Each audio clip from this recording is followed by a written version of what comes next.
ഈ ശബരിമല സ്വർണ്ണക്കൊള്ള വിഷയം ഒരു പ്രധാനപ്പെട്ട തിരഞ്ഞെടുപ്പ് വിഷയമായിരിക്കുമോ ഇത്തവണ? ഉറപ്പായിട്ടും സർക്കാരിൻ്റെ ഗുരുതരമായ പാകപ്പിഴകളിൽ പാളിച്ചകളിലൊന്നാണ്. CPM ഇപ്പോഴും പ്രതികളെ സംരക്ഷിക്കുകയല്ലേ? ഇത്രയും ഗുരുതരമായ ഒരു കേസിൽ ഹൈക്കോടതി ആവർത്തിച്ചു പറയുന്നു, SITയുടെ റിമാൻഡ് റിപ്പോർട്ട്, കസ്റ്റഡി അപേക്ഷ അതൊക്കെ പരിശോധിക്കണം. ഈ പ്രതികളുടെ പങ്കാളിത്തം പകൽ പോലെ വ്യക്തമാണ്, സുവ്യക്തമാണ്. കോൺക്രീറ്റ് ആയിട്ടുള്ള എവിഡൻസ് അവർക്കെതിരെയുണ്ട്. എന്നിട്ടും അവർക്കെതിരെ പാർട്ടി ഒരു ചെറിയ അച്ചടക്ക നടപടി പോലും സ്വീകരിച്ചിട്ടില്ല. ഇപ്പോഴും ജില്ലാ സെക്രട്ടേറിയറ്റ് മെമ്പറായിട്ട് നിൽക്കുകയാണ്. പാർട്ടിയിലെ അവരുടെ നേതൃത്വം നിൽക്കുകയാണ്. പക്ഷെ ഇപ്പോൾ സർക്കാർ പറയുന്നത് തന്ത്രിയെ വരെ ഞങ്ങൾ അറസ്റ്റ് ചെയ്തു, കൃത്യമായിട്ട് ഈ അന്വേഷണം മുന്നോട്ട് പോകുന്നു എന്നാണ് ആ അഭിപ്രായമില്ലേ? തന്ത്രപരമായി പാർട്ടി നേതാക്കന്മാർക്ക് സംരക്ഷണ കവചം ഒരുക്കുന്നു. ആരാ പത്മകുമാർ, ആരാ വാസു?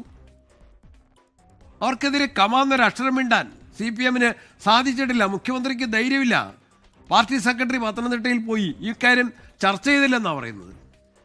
ഒരു ജില്ലാ സെക്രട്ടേറിയറ്റ് മെമ്പർ, ശബരിമലയിലെ കാര്യങ്ങൾ ചുമതലപ്പെടുത്തിയ ദേവസ്വം ബോർഡിൻ്റെ പ്രസിഡന്റ്, അതിൽ വരുത്തിയ ഗുരുതരമായിട്ടുള്ള വീഴ്ച, അതിൽ ആരോപണ വിധേയനായി പോലീസ് അദ്ദേഹത്തെ അറസ്റ്റ് ചെയ്ത് കസ്റ്റഡിയിലെടുത്ത് കോടതിയിൽ ഹാജരാക്കി, കോടതി അദ്ദേഹത്തെ റിമാൻഡ് ചെയ്ത് ജാമ്യാപേക്ഷ പലവട്ടം തള്ളി അദ്ദേഹം ജയിലിൽ കിടക്കുമ്പോൾ ആ വിഷയം ചർച്ച ചെയ്യാൻ പത്തനംതിട്ടയിലെത്തിയ CPM സംസ്ഥാന സെക്രട്ടറിക്ക് കഴിയുന്നില്ലെങ്കിൽ ചർച്ച ചെയ്യാൻ ഭയമാണ്. ചർച്ച ചെയ്തിട്ടില്ലെന്നുള്ളതല്ല, ചർച്ച ചെയ്ത് അവരെ സംരക്ഷിക്കാൻ തീരുമാനിച്ചു. അത് പറയാൻ കഴിയില്ലല്ലോ. ജനങ്ങൾ അത് നന്നായിട്ട് മനസ്സിലാക്കുന്നുണ്ട്, CPM അണികൾ മനസ്സിലാക്കുന്നുണ്ട്, ഘടകകക്ഷികൾ മനസ്സിലാക്കുന്നുണ്ട്. ഈ അന്വേഷണം മുൻ ദേവസ്വം മന്ത്രി കടകംപള്ളി സുരേന്ദ്രനിലേക്ക് എത്തേണ്ടതാണെന്ന അഭിപ്രായമുള്ള ആളായിരുന്നു KPCC പ്രസിഡന്റ്. ഇപ്പോഴാ അഭിപ്രായം മാറിയോ? അതുകൊണ്ടോ? എത്തിയിട്ടല്ലോ. അദ്ദേഹത്തെ എന്തിനാ ചോദ്യം ചെയ്തത്? ഞാൻ വാർത്താ സമ്മേളനത്തിൽ ചോദിച്ചായിരുന്നു, അദ്ദേഹത്തിൻ്റെ അഭിമുഖം രേഖപ്പെടുത്താനാണോ? അപ്പോൾ ഞാനും ഗോപിയായിട്ട് സംസാരിക്കുന്ന പോലെ അഭിമുഖം രേഖപ്പെടുത്താനാണോ SIT കടകംപള്ളിയെ വിളിച്ചത്? എന്തിനാ വിളിപ്പിച്ചത്? എന്താണ് അദ്ദേഹത്തിൻ്റെ സ്റ്റേറ്റ്മെന്റ്? എന്താണ് അദ്ദേഹത്തിൻ്റെ ഉത്തരവാദിത്വം, പങ്കാളിത്തം? ഏത് സാഹചര്യത്തിൽ അദ്ദേഹത്തെ വിളിപ്പിച്ചു? മറുപടി പറയട്ടെ. എന്തിനാ ആ ചോദ്യം ചെയ്യൽ രഹസ്യമായിട്ട്, പരമരഹസ്യമായിട്ട് വെച്ചു? എന്തിനതുകൊണ്ട് ഭയപ്പെടുന്നു അത് പരസ്യമാക്കാൻ? അപ്പോൾ ഈ കടകംപള്ളി സുരേന്ദ്രനെ ബോധപൂർവം രക്ഷപ്പെടുത്താൻ വേണ്ടിയുള്ള നീക്കങ്ങൾ ഉണ്ട് എന്നാണോ KPCC പ്രസിഡന്റിന്റെ ആരോപണം? ന്യായമായിട്ടും സംശയിക്കണം. എന്തടിസ്ഥാനത്തിൽ ഇതുവരെയുള്ള നടപടികൾ, ഈ ചോദ്യം ചെയ്യൽ രഹസ്യമാക്കി വെച്ചത്, അദ്ദേഹത്തിൻ്റെ സ്റ്റേറ്റ്മെന്റ് എന്നോട് എൻ്റെ അഭിപ്രായം ചോദിക്കുകയായിരുന്നു അദ്ദേഹം പറഞ്ഞു. അതാണോ ഒരു അന്വേഷണ ഏജൻസിയുടെ കടമ? അതാണോ? അന്വേഷണ ഏജൻസിക്ക് പരിമിതികളുണ്ടാവും. ഇത്തരം കാര്യങ്ങളിൽ പ്രഖ്യാപനം നടത്താനോ പ്രസ്താവന നടത്താനോ അവർക്ക് പരിമിതി ഉണ്ടാവും. എന്തിനാ അദ്ദേഹത്തിലേക്ക് പോയത്? അദ്ദേഹം ഒരു മുൻ മന്ത്രിയാണ്, നിലവിലെ MLA ആണെന്ന് അറിഞ്ഞുകൊണ്ട് തന്നെ അദ്ദേഹത്തെ ചോദ്യം ചെയ്യേണ്ട ഒരു സാഹചര്യം, അതൊരു സീരിയസ്നെസ് അല്ലേ ചൂണ്ടിക്കാണിക്കുന്നു? ഈ അഴിമതിയുമായി ബന്ധപ്പെട്ട് നിൽക്കുന്ന വാർത്തകളും വിവരങ്ങളും ഒക്കെ എല്ലാ തെരഞ്ഞെടുപ്പ് കാലത്തും വലിയ പ്രചാരണ വിഷയമാക്കാറുണ്ട്. ഇപ്പോൾ പ്രതിപക്ഷ നേതാവ് VD സതീശനെതിരെ ഒരു ആരോപണം വന്നിരിക്കുന്നത് പുനർജനി പദ്ധതിയുമായി ബന്ധപ്പെട്ട കാര്യത്തിലാണ്. CBI അന്വേഷണം വേണമെന്നാണ് വിജിലൻസ് കൊടുത്തിരിക്കുന്ന റിപ്പോർട്ടിൽ പറഞ്ഞത്. അതൊന്ന് മാത്രമല്ല, വയനാട് പുനരധിവാസവുമായി ബന്ധപ്പെട്ട് കോൺഗ്രസ് പിരിച്ച ഫണ്ടിലെ സുതാര്യതയില്ലായ്മ സംബന്ധിച്ചൊരു ഗുരുതരമായ ആരോപണം CPM ഉന്നയിക്കുന്നുണ്ട്. അപ്പോൾ അഴിമതി ഒരു പ്രധാനപ്പെട്ട ചർച്ചാ വിഷയമാണെങ്കിൽ പ്രതിപക്ഷത്തിന് മറുപടി പറയേണ്ടുന്ന ചോദ്യങ്ങൾ മുന്നിലുണ്ടാകില്ലേ? ഞങ്ങൾക്ക് മറുപടി പറയാൻ കഴിയാത്ത ഒരു ചോദ്യവും ഇല്ല. ഒന്ന്, പ്രതിപക്ഷ നേതാവിനെതിരെ പുനർജനി പദ്ധതി നിയമസഭയിൽ കഴിഞ്ഞ ഒന്നാം പിണറായി സർക്കാരിൻ്റെ കാലത്ത് ജെയിംസ് മാത്യു MLA ആണ് ഉന്നയിച്ചത്. അതെ, അന്ന് സതീശൻ പ്രതിപക്ഷ നേതാവല്ല, ഒരു MLA ആണ്. അതെ, അദ്ദേഹമാണ് അന്വേഷണത്തെ വെൽക്കം ചെയ്തത്. നിങ്ങളൊരു അന്വേഷണത്തിന് ആരെയെങ്കിലും ഏൽപ്പിച്ചോ? അദ്ദേഹം പറഞ്ഞ വാക്കെന്താണ്? നിങ്ങൾക്കൊരു റിപ്പോർട്ട് കിട്ടും, എങ്ങനെ ഒരു പദ്ധതി നിയമാനുസരിച്ച് എങ്ങനെ ജനങ്ങൾക്ക് ഉപകാരപ്രദമായ അഴിമതിരഹിതമായിട്ട് ഒരു ജനക്ഷേമ പദ്ധതി നടപ്പിലാക്കാൻ സാധിക്കും എന്നതിൻ്റെ ഒരു ഉദാഹരണം നിങ്ങൾക്കൊരു അന്വേഷണത്തിലൂടെ നിങ്ങൾക്ക് കിട്ടും. അദ്ദേഹമാണ് അന്വേഷണത്തെ സ്വാഗതം ചെയ്തത്. എത്ര നാളായി അന്വേഷണം? കഴിഞ്ഞ ഗവൺമെൻറ് കാലം തുടങ്ങിയതല്ലേ? അതെ. എന്തായി? ഇലക്ഷൻ സമയം വരെ കാത്തിരിക്കുകയല്ലേ? ഒന്നുമില്ല. അദ്ദേഹം നടത്തിയ ക്ഷേമ പ്രവർത്തനങ്ങളുടെ, നന്മ പ്രവർത്തനങ്ങളുടെ ഒരു ഉദാഹരണമായിട്ട് അത് വെളിപ്പെട്ടു. അല്ല, വിജിലൻസ് പറയുന്നത് ഇപ്പോൾ വി.ഡി. സതീശന്റെ ബാങ്ക് അക്കൗണ്ടിലേക്ക് പണമൊന്നും വന്നിട്ടില്ല, ഫണ്ടൊന്നും വന്നിട്ടില്ല. പക്ഷേ ഈ മണപ്പാട് ഫൗണ്ടേഷനിലേക്ക് പണം എത്താൻ വേണ്ടിയുള്ള ഒരു ക്യാമ്പയിനിങ് നടത്തിയെന്നും കേന്ദ്ര സർക്കാരിനെ തെറ്റിദ്ധരിപ്പിച്ച് ഈ ക്യാമ്പയിനിങ്ങിന് വേണ്ടിയാണ് അദ്ദേഹം UK-യിൽ പോയതെന്നും ഒക്കെയാണ്. അതുകൊണ്ട് ഞങ്ങളുടെ അന്വേഷണ പരിധിയിൽ പറ്റില്ല, അതുകൊണ്ട് CBI അന്വേഷിക്കണമെന്നാണ്. അതൊക്കെ ഒരു എന്താ പറയാ, അതിന് എവേസി ഒഴിവല്ലേ ആ പറഞ്ഞതൊക്കെ. ഒന്നും ഒരടിസ്ഥാനമില്ല. കേരളത്തിലെ മുഖ്യമന്ത്രിയുടെ നിയന്ത്രണത്തിലുള്ള വിജിലൻസ് ഇത്രയേറെ കാര്യക്ഷമമായിട്ട് അന്വേഷിച്ച് പ്രതിപക്ഷ നേതാവിനെ കുരുക്കാനുള്ള എല്ലാ പരിശ്രമവും നടത്തി പരാജയപ്പെട്ടു. എന്നാൽ അത് പരസ്യമായിട്ട് പറയാനുള്ള രാഷ്ട്രീയ വൈമനസ്യം കൊണ്ട് അവരിത് ഡ്രാഗ് ചെയ്യാൻ വേണ്ടി ഒരു ഒഴിവ് പറയുന്നുള്ളൂ. ഇനി വയനാട് എന്താ ഞങ്ങൾ ചെയ്തെന്താ? ഞങ്ങൾ ഇന്ത്യ രാജ്യത്തെ പ്രതിപക്ഷ പാർട്ടി എന്ന നിലയിൽ, രാഹുൽ ഗാന്ധി അവിടുത്തെ പാർലമെൻറ്റ് അംഗം എന്ന നിലയിൽ, ഉത്തരവാദിത്തപ്പെട്ട ഒരു പ്രതിപക്ഷ കക്ഷി എന്ന നിലയിൽ ഞങ്ങൾ വയനാട് ദുരന്തത്തിൽ കൽപ്പറ്റയിലെ MLA സിദ്ദീഖ് ഉൾപ്പെടെ, ജില്ലാ പഞ്ചായത്തിൻ്റെ അന്നത്തെ പ്രസിഡന്റ് ഉൾപ്പെടെ, ഗ്രാമപഞ്ചായത്തിൻ്റെ UDFൻ്റെ ഭരണസമിതി ഉൾപ്പെടെ, മറ്റ് ജനപ്രതിനിധികൾ ഉൾപ്പെടെ സർക്കാരുമായിട്ട് എല്ലാ കാര്യത്തിലും സഹകരിച്ചു. അല്ല, വയനാട് പുനരധിവാസ പദ്ധതി എന്ത് ചെയ്തു KPCC? പറഞ്ഞുതരാം. ഞങ്ങൾ കർണാടകത്തിലെ കോൺഗ്രസ് ഗവൺമെൻറ് കേരള സർക്കാരിന് കാശ് കൊടുത്തു ഭവനം നഷ്ടപ്പെട്ടവർക്ക് വീട് പണിയാൻ. ഞങ്ങളെല്ലാവരും MLA-മാർ, MP-മാർ, പഞ്ചായത്തുകൾ ഞങ്ങൾ സർക്കാർ ആവശ്യപ്പെട്ട വിഹിതം കൊടുത്തു. ഞങ്ങൾ സർക്കാരിൻ്റെ എല്ലാ പുനരധിവാസ പാക്കേജും പദ്ധതികളുമായിട്ട് ഞങ്ങൾ സഹകരിച്ചു. പാർട്ടി എന്ന നിലയിൽ, പാർട്ടി സ്വന്തം നിലയ്ക്ക്, പാർട്ടിയുടെ നിയന്ത്രണത്തിലുള്ളൊരു ഗവൺമെൻറ് ആണല്ലോ കർണാടക ഗവൺമെൻറ്. അവരുടെ വലിയൊരു കോൺട്രിബ്യൂഷൻ ഇല്ലേ, 100 വീടുകൾ, അത് ചെയ്യിച്ചു. പാർട്ടി എന്ന നിലയിൽ അതിനെ ഞങ്ങൾ പണസമാഹരണം നടത്തി. ഞങ്ങളിപ്പോൾ സ്ഥലം മേടിക്കണമെങ്കിൽ ഞങ്ങൾക്കും സർക്കാരിനും തമ്മിലൊരു വ്യത്യാസം, തോട്ടം ഭൂമി മേടിക്കണമെങ്കിൽ സർക്കാരിന് അതിൽ എക്സംഷൻ കിട്ടും വീട് പണിയാൻ. ഞങ്ങൾക്ക് തരാതിരിക്കാനാണ്, ഞങ്ങളുടെ സ്കീം നടപ്പിലാക്കാതിരിക്കാനാണ് സർക്കാർ ശ്രമിക്കുന്നത്. അങ്ങനെയാണോ? അത് അങ്ങനെയാണ് താമസം വന്നേ. ഭൂമി ഐഡൻറ്റിഫൈ ചെയ്യാൻ താമസം വന്നു. അപ്പോൾ ഭൂമി കിട്ടി. ഭൂമി എൻ്റെ പേരിൽ തന്നെ, ഞാൻ KPC പ്രസിഡന്റ് എന്നുള്ള ആ നിലയിൽ, അല്ലാതെ എൻ്റെ പേരിലല്ല. 3-3.5 കോടി ഫണ്ടുകൾ കൃത്യമായി അക്കൗണ്ട് ചെയ്യപ്പെട്ടിട്ടുണ്ടോ? കൃത്യമായിട്ട് ഞങ്ങൾ ചെലവഴിച്ചു. അക്കൗണ്ട് അല്ലല്ലോ. 3-3.5 കോടി രൂപ കണക്കിൽ കാണിച്ചുകൊണ്ട്, ആധാരത്തിൽ അതിൻ്റെ വില രേഖപ്പെടുത്തിക്കൊണ്ട് ഞങ്ങൾ ഭൂമി രജിസ്റ്റർ ചെയ്തില്ലേ. ഇനി വീടിൻ്റെ നിർമ്മാണത്തിലേക്ക് കടക്കില്ലേ.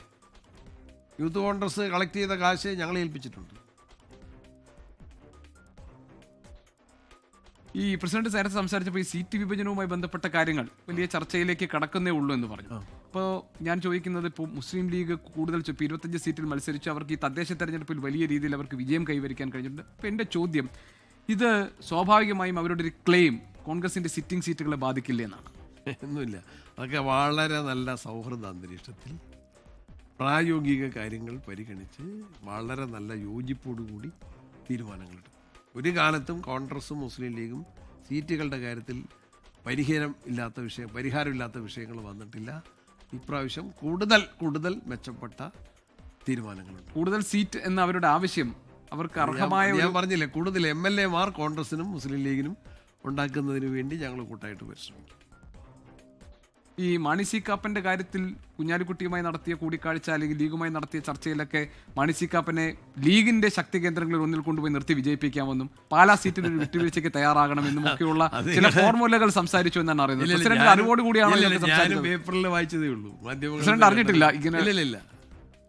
അതൊരു നല്ല നീക്കമായിട്ട് താങ്കൾക്ക് തോന്നുന്നു? മുസ്ലിം ലീഗ് എപ്പോഴും UDFന്റെ വിജയത്തിന് വേണ്ടിയിട്ടുള്ള നല്ല കരുനീക്കങ്ങളും വലിയ വിശാലമായ വിട്ടുവീഴ്ചയും സ്വീകരിക്കുന്ന പാർട്ടിയാണ് മുസ്ലിം ലീഗ്. നല്ല കരുനീക്കങ്ങളുടെ ഭാഗമായി കണ്ടാൽ മതി ഈ കൂടിക്കാഴ്ച. വിശാലമായ വിട്ടുവീഴ്ചയും വിശാലമായ വിട്ടുവീഴ്ച എനിക്ക് പ്രസിഡന്റ് പറഞ്ഞത് മനസ്സിലായി. കാരണം സീറ്റുകളിലുള്ള ഒരു അഡ്ജസ്റ്റ്മെന്റ് അതൊക്കെ ഉണ്ടാവും. ഈ കോൺഗ്രസ് ഇപ്പോൾ ഈ തെരഞ്ഞെടുപ്പിന് നേരിടുമ്പോൾ കോൺഗ്രസിന് മുന്നിൽ, ഇപ്പം ഞാൻ പറഞ്ഞത് വളരെ സുഗമമായി ജയിക്കാൻ പറ്റുന്ന ഒരു സാഹചര്യം എന്നൊക്കെ വിലയിരുത്തുമ്പോഴും മുന്നിൽ കാണുന്ന ചില പ്രതിസന്ധികൾ ഉണ്ടാകുമല്ലോ. ഇതിനെ അതിജീവിക്കുക, അങ്ങനെ ഒന്നുണ്ടോ? ഇല്ലില്ല, വളരെ വളരെ അനുകൂല സാഹചര്യം, ഒരു പ്രതിസന്ധിയും മുൻപിലില്ല. എന്നാൽ ഇലക്ഷനാണ്. ആ ഇലക്ഷൻ അതിൻ്റേതായ മുന്നൊരുക്കങ്ങൾ വേണം. അതിൻ്റെ ഭാഗമായിട്ടാണ് ഞങ്ങൾ ബത്തേരിയിലെ നേതൃത്വത്തിൻ്റെ സംഗമം നടത്തിയത്. വളരെ കരുത്തുറ്റ തീരുമാനങ്ങൾ, യോജിച്ച ഐക്യത്തിൻ്റെതായ അന്തരീക്ഷം വളരെ ശക്തമായിട്ട് തുടക്കം മുതൽ അവസാനം വരെ. ആ തീരുമാനങ്ങളുടെ തുടർച്ചയായിട്ടാണ് തിരുവനന്തപുരത്ത് 2 ദിവസത്തെ രാപ്പകൽ സമരം, തൊഴിലുറപ്പ് പദ്ധതി ഇല്ലാതാക്കുന്ന കേന്ദ്ര നയത്തിനെതിരെ. അതിൻ്റെ അടുത്ത സ്റ്റെപ്പാണ് രാഹുൽ ഗാന്ധി പങ്കെടുക്കുന്ന മഹാപഞ്ചായത്ത് 19-ാം തീയതി എറണാകുളത്ത് കൊച്ചിയിൽ സംഘടിപ്പിക്കുകയാണ്. ജയിച്ചതും ജയിക്കാത്തതുമായ എല്ലാ തദ്ദേശ സ്ഥാപനങ്ങളിലെ സ്ഥാനാർത്ഥികളും എറണാകുളത്ത് രാഹുൽ ഗാന്ധിയുടെ സാന്നിധ്യത്തിൽ സമ്മേളിക്കുകയാണ്. ജയിച്ച ആളുകളെ അഭിനന്ദിക്കുകയാണ്. ചിലരൊക്കെ നറുക്കെടുപ്പിൽ തോറ്റവരുണ്ട്, ഒരു വോട്ടിന് തോറ്റവരുണ്ട്, 2 വോട്ടിന് തോറ്റവരുണ്ട്, വാർഡ് വിഭജനത്തിൻ്റെ അശാസ്ത്രീയത കൊണ്ട് തോറ്റവരുണ്ട്. അവരെല്ലാം ഞങ്ങൾ ഒന്നിച്ച് നിർത്തിക്കൊണ്ട് മുന്നേറുകയാണ്. അടുത്ത സ്റ്റെപ്പ് നിയമസഭാ സമ്മേളനം വരുന്നു. ശബരിമല കൊള്ള അതൊന്നും കൂടി തുറന്നു കാട്ടിക്കൊണ്ടുള്ള സമരങ്ങൾ വരും. ഇനിയും വൻതോക്കുകളുണ്ടെന്ന് കോടതിയല്ലേ പറയുന്നത്. അവരെ സംരക്ഷിക്കുന്ന ഇന്നലെ തന്നെ അറസ്റ്റ് നടന്നത് കോടതിയുടെ എത്രയോ ശക്തമായ സമ്മർദ്ദം ഉണ്ടായിട്ട്. ആ വൻതോക്കുകൾ എന്ന് കോടതി പരാമർശിക്കുന്നത് ഏത് അളവ് വരെ പോകും, ഏതറ്റം വരെ? വളരെ വൻതോക്കുകളെന്ന് കോടതി പറയണമെങ്കിൽ നന്നായിട്ട് തന്നെ അതിനെക്കുറിച്ചുള്ള ഒരു ധാരണയിലാണ് പറയുന്നത്. അതിൻ്റെ വിശാല അർത്ഥത്തിൽ, എല്ലാ അർത്ഥത്തിലും വൻതോക്കുകൾ ഉൾപ്പെട്ടിട്ടുണ്ട്. അങ്ങോട്ടേക്ക് പോകാൻ പര്യാപ്തമായ ഒരു അന്വേഷണ സംഘവുമാണോ ഈ ഉള്ളത്? അന്വേഷണ ഏജൻസികൾ കഴിവുറ്റവരാണ്. എന്നാലേ സർക്കാരാണല്ലോ ആഭ്യന്തര വകുപ്പ് കൈകാര്യം ചെയ്തത്. അവർ കുറച്ചും കൂടി സ്പീഡ് വേണം. അല്ല, CBI അന്വേഷണം വേണമെന്നുള്ള ആവശ്യം ഇപ്പോഴും ഉണ്ടോ? വേറൊരു ഏജൻസി അന്വേഷിക്കേണ്ടതിൻ്റെ സാഹചര്യങ്ങൾ പരിശോധിക്കേണ്ടതാണ്. അവിടെ എന്താ പ്രസിഡന്റ് കോടതി, ഞാനത് കാര്യം കോടതിക്കും കൂടെ വിടുകയാണ്. കാരണം ഈ അന്വേഷണം കോടതിയുടെ മേൽനോട്ടത്തിൽ നടക്കുകയാണ്. പോരായ്മകൾ കോടതി പരിശോധിച്ചോട്ടെ. കോടതി പരിശോധിക്കേണ്ടതായ ചില പോരായ്മകൾ കോടതിക്ക് തന്നെ ബോധ്യം വരുന്നുണ്ട്, ജനങ്ങൾക്ക് ബോധ്യം വരുന്നുണ്ട്, സാധാരണക്കാരൻ്റെ കാഴ്ചപ്പാടിൽ തന്നെ ബോധ്യം വരുന്നുണ്ട്. കാരണം ഇത് മോഷ്ടിക്കപ്പെട്ട വസ്തുക്കൾ എത്രയെന്ന് നിർണ്ണയിക്കണം. ആ മോഷ്ടിക്കപ്പെട്ട വസ്തുക്കൾ കണ്ടെടുക്കണം. അതൊന്ന് ശബരിമലയുടെ ആവശ്യമാണ്. ശബരിമലയിൽ നിന്ന് അടിച്ചു മാറ്റപ്പെട്ട സ്വർണം അത് വീണ്ടെടുക്കണ്ടേ? ശബരിമലയ്ക്ക് അത് കിട്ടാൻ അർഹതയുണ്ടല്ലോ, അത് കിട്ടണം. One thing. സെക്കൻഡ്, ഇനി കേസിൻ്റെ ഇൻവെസ്റ്റിഗേഷനും അതിൻ്റെ ട്രയലും അതിലെ പ്രതികൾക്ക് ശിക്ഷ കിട്ടണമെങ്കിൽ അതിൻ്റെ എവിഡൻസറി പാർട്ടുണ്ട്. അതിൻ്റെ തെളിവിൻ്റെ സമാഹരണത്തിലും ഈ നഷ്ടപ്പെട്ട വസ്തുക്കൾ തിട്ടപ്പെടുത്തണം, അത് കണ്ടെത്തണം, അത് റിക്കവർ ചെയ്യണം. അതിൻ്റെ കൂടി അടിസ്ഥാനത്തിൽ പ്രതികളുടെ കുറ്റസമ്മതം ഉണ്ടെങ്കിൽ അതിനെ ലീഗൽ വാലിഡിറ്റി കിട്ടണമെങ്കിൽ അതിൻ്റെ അടിസ്ഥാനത്തിലുള്ള കണ്ടെത്തലുകൾ വേണം. അല്ല, ഇതിൽ രമേശ് ചെന്നിത്തല ഒരു വലിയ ടേൺ ഉണ്ടാക്കിയിരിക്കുന്നത് ഇതിൽ പുരാവസ്തു മാഫിയ, വിൽപ്പന മാഫിയ സംഘങ്ങളുമായി ബന്ധമുണ്ട്, അവർക്ക് ഇത് വിറ്റു എന്നൊക്കെ ഉള്ള കാര്യങ്ങളാണ് അദ്ദേഹം പറഞ്ഞത്. അത് കോടതിയാണ് ആദ്യം പറഞ്ഞത്, ഇതിന് അന്തർദേശീയ. അതെ, കോടതി പറഞ്ഞു. അതിനുശേഷം അദ്ദേഹം അതിൻ്റെ കളവ് പോലെ. പിന്നെ രമേശ് കുറച്ചും കൂടി കൃത്യമായിട്ട് പറഞ്ഞിട്ടുണ്ട്. അത് അദ്ദേഹം സത്യസന്ധമായിട്ടാണ് പറഞ്ഞത്, നേരിട്ടുള്ള ഇൻഫർമേഷൻ അല്ല, അദ്ദേഹത്തിൻ്റെ ഹിയർസേ ആണ്, കേട്ടിട്ടുള്ള എന്നാൽ റിലയബിൾ ആയിട്ടുള്ള ഒരു ഇൻഫർമേഷനാണ്. അദ്ദേഹത്തോട് ഒരാൾ വിളിച്ചു പറയുന്നു. ആ പറഞ്ഞത് അദ്ദേഹം അന്വേഷണ ഏജൻസിയോട് പറയും. അന്വേഷണ ഏജൻസി ആ പ്രതിയിൽ നിന്ന്, ആ സാക്ഷിയിൽ നിന്ന് കൂടുതലായിട്ടുള്ള തെളിവുകൾ ശേഖരിക്കണം, ആ വ്യക്തിയിൽ നിന്ന്. അതിനൊരു അവസരമാണ് രമേശ് ചെന്നിത്തല ഒരുക്കിയത്. സഹായിക്കുന്ന നടപടിയാണ്, അന്വേഷണത്തെ സഹായിക്കുന്ന നടപടിയാണ്. ലോകത്തെവിടെയായാലും ഏത് സമയത്തും 24 വാർത്തകളും ഓഗ്മെന്റഡ് റിയാലിറ്റി പാക്കേജുകളും എക്സ്പ്ലെയിനറുകളും വിശദമായി കാണാൻ ഞങ്ങളുടെ യൂട്യൂബ് ചാനൽ നിങ്ങൾക്ക് സബ്സ്ക്രൈബ് ചെയ്യാം.